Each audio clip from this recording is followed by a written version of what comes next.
Rethinking Tourism haiba teamda Nambol Kendra gi manung chanba maibam lot pachingda World Tourism Day thoram Department of Tourism na sinduna ngasi pangthokre thoram aduda Manipur lenga ki Chief Minister N.BIREN Minister Education Law and Legislative Affairs Thaunawzam Basant Kumar Manipur Tourism Corporation gi Chairman Karam Syam MLA Dr. Yumnam Radheshyamna athoiba mitunglen sing oina saruk yakhe Tharamduda Nat ki oiba jagoi isai kayasu utpagaloinana Tourism Department na sinba online photography competition da makok makhan tarakraba singda manamathumsu yenthokhe CM N.BIREN na phongdokkibada lamdam sigi miyoi sing ahongba amade puraklase hanagi punsi mahingdagi khara henna fagatpa ahongba ama puraknaba honarase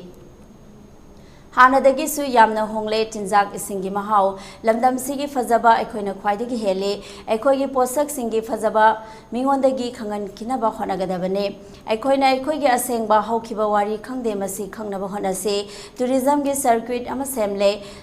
Tharon Cape Kangkhui Cape Khugadam Ibudau Marging Statue tonganba mafam kayada tourism spot samgatnaba honare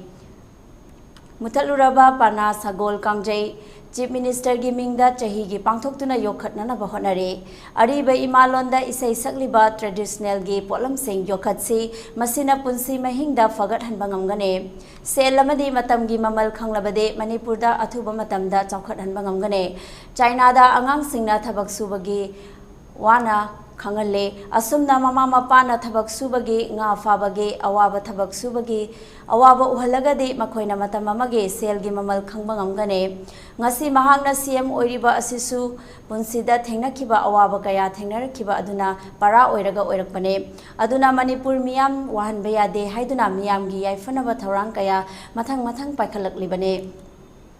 Housing school gi bag asi changman kre homework pidaba yadaba lairik singna school da tampham ama thamalaga awaba hanthanaba education minister ga tanare ekhoina hinglingai lebak asida afaba kharada oirabasu ulamnaba honare Manipur gi makok thongba officer singge thamoi sengna thabak torokpana Manipur asi chaokhat lambi manglomda jangsin bangamle isorna piramba tourism gi mafam oibasi mulhan gumsi semgatse ekhoi gi punsi mahingsu hengalhanse haikhi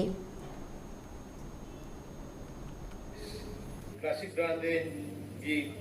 हजन मोइना सेमे Imphal hotel मोइगे joint venture तो बदगी मापानदगी लाखों missing लाइकम हजन कोई accommodate तो ngame और 5 star की लेवल दा स्टैंडर्ड की होटल वाली मदो कोई उसे कोई गवर्नमेंट मदी सारी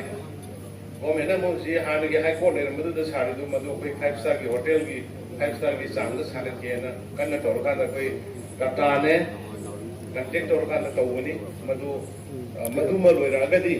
खरा लाक्सलिबा मिसे उसी hotel सनद्रे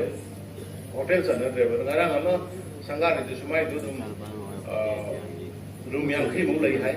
adu yam na wang bathaki ngamdraga su koi gi middle class ki ni lai ba ba male aduna koi su me hotel industry sa koran nabe aroi mara mi tourism yam mari le no photo ko adage koi ne school gi keno kana school ga hangai to hotel management की मरम दी मपान लगी मी अखोई मणिपुर की मी से मपान तक कौवे hospitality nurse की hotel management की करेगी से अखोई मी से याम हाइबा याम फबा अदो अखोई की सिदई दो से सेंगलाइबा सागलाइबा मयाम से लाखदो सुर का अखोई से मी से अधिक दरकार है हदक संगाई फेस्टिवल दे अखोई अधिक मतिक मी याम दरकार नहीं ने मन में संगाई फेस्टिवल अंतर मफम अहु मरी द पुन्न तौदोरी माउ द तौदोरी माउ द सेरी ब्लॉसम की तौदन नतना अखोई मोगी कान ओलंपिक सेनापति ओलंपिक एसोसिएशन ने अदुगा सेनापति रेसलिंग एसोसिएशन ने मोई पुन्न लाई अदु नोगी स्पोर्ट्स ओलंपिक तौदोरी दुसु पार्ट ऑफ संगाई फेस्टिवल गिसिन तौरी से kan मोई हराम यार कांदा